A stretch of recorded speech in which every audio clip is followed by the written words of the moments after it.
বাংলাদেশের সর্বশেষ গুরুত্বপূর্ণ আপডেট সংবাদে আপনাকে স্বাগত। শুরুতেই সংবাদ শিরোনাম, এরপর বিস্তারিত। শুরুতেই জানিয়ে দিব, বাংলাদেশের পরিস্থিতি ঠিক না হলে সবাইকে ক্ষতিগ্রস্ত হতে হবে। বহির্বিশ্ব সম্পর্কের ইস্যুতে পররাষ্ট্র উপদেষ্টা তৌহিদ হোসেন বলেছেন, দেশের অভ্যন্তরীণ পরিস্থিতি ঠিক না হলে শুধু এই অঞ্চল নয়, সবাইকে ক্ষতিগ্রস্ত হতে হবে। শনিবার 28 ডিসেম্বর রাজধানীর কৃষিবিদ ইনস্টিটিউটের সংস্কার নিয়ে জাতীয় সংলাপে তিনি একথা বলেন। এরপর জানিয়ে দিব, 1 বছরের মধ্যে ট্রাইব্যুনালের টপ কমান্ডারদের বিচার শেষ হবে, বললেন চিফ প্রসিকিউটর। আন্তর্জাতিক অপরাধ ট্রাইব্যুনালের চিফ প্রসিকিউটর মোহাম্মদ তাজিল ইসলাম বলেছেন, মানবতা বিরোধী অপরাধে সাধারণত টপ কমান্ডার বা শীর্ষ অপরাধীদের বিচার করা হবে। আগামী 1 বছরের মধ্যে আন্তর্জাতিক অপরাধ ট্রাইব্যুনালে প্রধান অভিযুক্তদের সবার বিচারই শেষ করা হবে। এদিকে আওয়ামী লীগের বাহারি ডিজাইনের কার্যালয় এখন গণশৌচাগার। একসময় ছিল 5 তারকা হোটেলের আদলে গড়া বিশাল ভবন। নামে রাজনৈতিক দলের অফিস হলেও কুমিল্লা মহানগর আওয়ামী লীগের কার্যালয়টি সুযোগ সুবিধার দিক থেকে 5 তারকা হোটেলের চেয়ে কোনো অংশে কম নয়। কিন্তু 5 আগস্টের গণ অভ্যুত্থানের পর বিক্ষুব্ধ জনতার ক্ষোভের আগুনে জ্বলে পড়ে সেটি এখন পরিত্যক্ত ভবন। এরপর জানিয়ে দিব, 13 বছর পর দেশের মাটিতে কায়কোবাদ, বিমানবন্দরে কর্মী সমর্থকদের ঢল। ফ্যাসিবাদী সরকারের মিথ্যা ও ষড়যন্ত্রমূলক মামলার শিকার হয়ে দেশের বাইরে থাকা বিএনপির ভাইস চেয়ারম্যান ও কুমিল্লা 3 আসনের 5 বারের সাবেক সংসদ সদস্য কাজী শাহ মোফাজ্জল হোসেন কায়কোবাদ দেশে ফিরেছেন। সব মামলা থেকে বেকসুর খালাস পেয়ে দীর্ঘ 13 বছর পর দেশে ফিরেছেন তিনি। এদিকে জাতীয়তাবাদী ও ইসলামী দলগুলোর ঐক্যের বিকল্প নেই। দেশের শীর্ষ রাজনৈতিক নেতারা বলেছেন, 5 আগস্টের ছাত্র জনতার গণ অভ্যুত্থানের মধ্য দিয়ে নতুন বাংলাদেশ গড়ার সুযোগ এসেছে। এই সুযোগকে কাজে লাগাতে জাতীয়তাবাদী ও ইসলামী দলগুলোর ঐক্যের কোনো বিকল্প নেই। এবং সর্বশেষ জানিয়ে দিব, পাকিস্তান আফগান সীমান্তরক্ষী বাহিনীর মধ্যে সংঘর্ষে নিহত 22। পাকিস্তান ও আফগানিস্তানের সীমান্ত ক্রসিং পয়েন্টে আফগান ও পাকিস্তানের সীমান্তরক্ষী বাহিনীর মধ্যে ব্যাপক সংঘর্ষে 19 পাকিস্তানি সেনাসহ অন্তত 22 জন নিহত হয়েছেন। নিহতদের মধ্যে আফগানিস্তানের 3 জন বেসামরিক নাগরিকও রয়েছে। শনিবার 28 ডিসেম্বর স্থানীয় সংবাদ মাধ্যমের প্রতিবেদনে বিষয়টি জানানো হয়েছে। পাকিস্তানের জাতীয় প্রতিরক্ষা মন্ত্রণালয়ের একটি সূত্রের বরাত দিয়ে তোলা নিউজে জানিয়েছে, আফগানিস্তানের পূর্বাঞ্চলীয় খোস্ত ও পাকিস্তান সীমান্তবর্তী পাকতিয়া প্রদেশে 2 দেশের সীমান্তরক্ষী বাহিনীর মধ্যে ভয়াবহ সংঘর্ষ চলছে। প্রিয় দর্শক, এতক্ষণ শুনছিলেন সংবাদ শিরোনাম, এরপর বিস্তারিত। তবে তার আগে বন্ধু, জানিয়ে দিন আপনি কোন স্থান থেকে আমাদের সংবাদটি দেখছেন এবং শুনছেন। জানিয়ে দিন এই সংবাদ সম্পর্কে আপনার মূল্যবান মতামত। আর বন্ধু, আপনি যদি আমাদের চ্যানেলে নতুন হয়ে থাকেন তাহলে ভিডিওটি দেখতে দেখতে চ্যানেলটি সাবস্ক্রাইব করে রাখুন, যাতে করে আমাদের পরবর্তী সংবাদগুলো সবার আগে আপনার কাছে পৌঁছে যায়। এবারে বিস্তারিত। বাংলাদেশের পরিস্থিতি ঠিক না হলে সবাই ক্ষতিগ্রস্ত হবে। বহির্বিশ্ব সম্পর্কের ইস্যুতে পররাষ্ট্র উপদেষ্টা তৌহিদ হোসেন বলেছেন, দেশের অভ্যন্তরীণ পরিস্থিতি ঠিক না হলে শুধু এই অঞ্চল নয়, সবাইকে ক্ষতিগ্রস্ত হতে হবে। শনিবার 28 ডিসেম্বর রাজধানীর কৃষিবিদ ইনস্টিটিউটের সংস্কার নিয়ে জাতীয় সংলাপে তিনি একথা বলেন। পররাষ্ট্র উপদেষ্টা বলেন, গণতান্ত্রিক রাষ্ট্র প্রতিষ্ঠা হলে জনমানুষের স্বার্থ ও অধিকার প্রতিষ্ঠান হবে। তাই দেশের স্বার্থে সব রাজনৈতিক দল একমত হয়ে কাজ করতে হবে।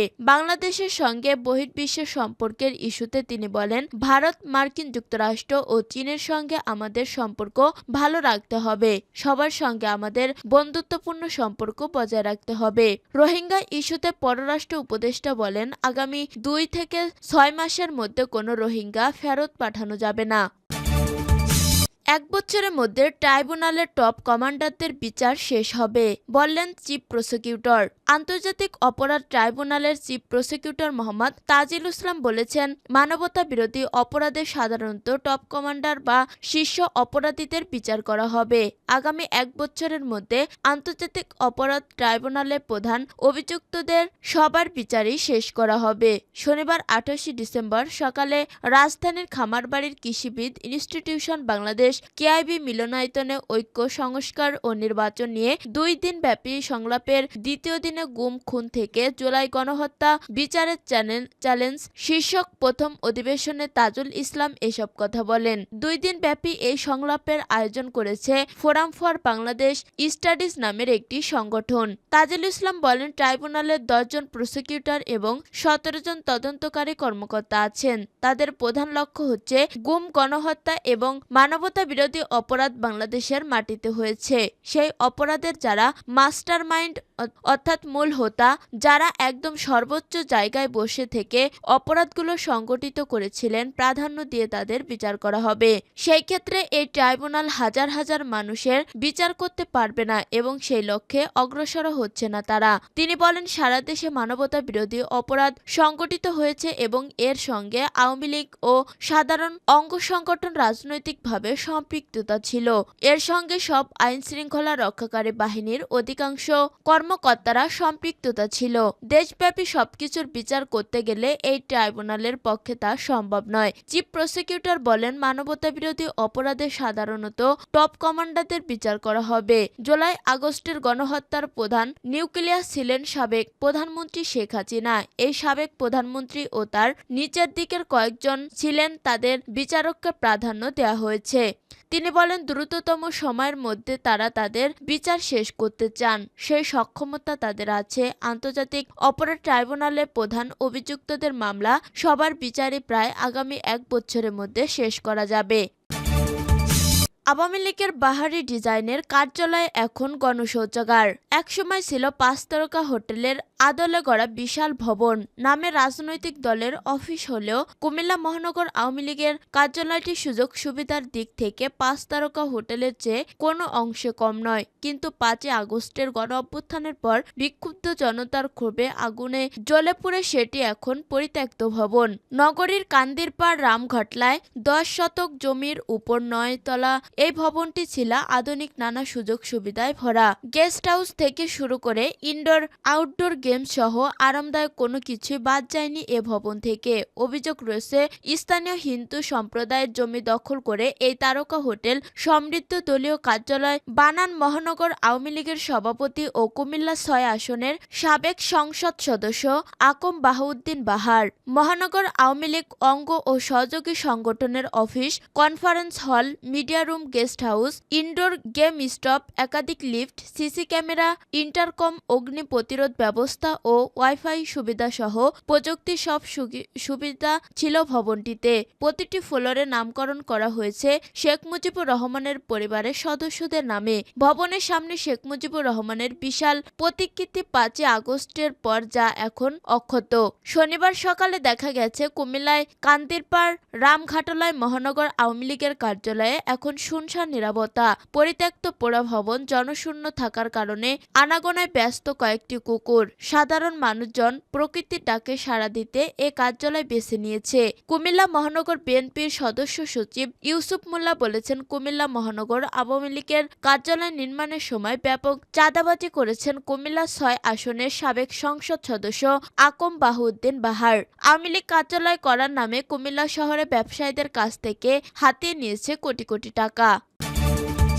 13 বছর পর দেশের মাটিতে কায়কোবাদ। বিমানবন্দরে কর্মী সমর্থকদের ঢল। ফ্যাসিবাদী সরকারের মিথ্যা ও ষড়যন্ত্রমূলক মামলার শিকার হয়ে দেশের বাইরে থাকা বিএনপির ভাইস চেয়ারম্যান ও কুমিল্লা 3 আসনের 5 বারের সাবেক সংসদ সদস্য কাজী শাহ মোফাজ্জল হোসেন কায়কোবাদ দেশে ফিরেছেন। সব মামলা থেকে বেকসুর খালাস পেয়ে দীর্ঘ 13 বছর পর দেশে ফিরছেন তিনি। শনিবার 28 ডিসেম্বর বেলা 11:30টায় দেশের মাটিতে অবতরণ করেন তিনি। এ সময় দলমত নির্বিশেষে তাকে স্বাগত জানাতে কুমিল্লা জেলার মুরাদনগর উপজেলা বিএনপি, বৈষম্যবিরোধী আন্দোলনের ছাত্র জনতা, আলেম উলামা, মাওলানা, শিক্ষক, পেশাজীবী, সচেতন নাগরিক সহ সকল ধর্ম শ্রেণী পেশার লক্ষাধিক মানুষের ঢল নামে। জানা গেছে, শনিবার সৌদি আরব থেকে সৌদি এয়ারলাইন্সের একটি ফ্লাইটে ঢাকার হযরত শাহজালাল আন্তর্জাতিক বিমানবন্দরে অবতরণ করেন বিএনপির এই বর্ষিয়ান নেতা। এ সময় ব্যানার, ফেস্টুন নিয়ে বিভিন্ন অঙ্গ সংগঠন ও বিভিন্ন শ্রমিক ইউনিয়ন সহ বিভিন্ন প্রতিষ্ঠানের কর্মীরা বিমানবন্দরে ফুলের মালা দিয়ে বরণ করে নেন মুরাদনগরে মেহনতি মানুষের প্রিয় এই নেতাকে। এ সময় বিমানবন্দর এলাকা জনসমুদ্রে পরিণত হয়। কায়কোবাদ বিমানবন্দরে অবতরণের পর নেতাকর্মীদের সঙ্গ নিয়ে বিএনপির প্রতিষ্ঠাতা শহীদ জিয়াউর রহমানের মাজারে শ্রদ্ধা নিবেদন করেন। তাকে স্বাগত জানাতে মুরাদনগর উপজেলা থেকে 400 বাস ও 2 সহস্রাধিক মাইক্রোবাসের মাধ্যমে লোকজন ঢাকায় আসে। এছাড়া হিসাবের বাইরে আরও অগণিত গাড়ি বিমানবন্দরে এসেছে।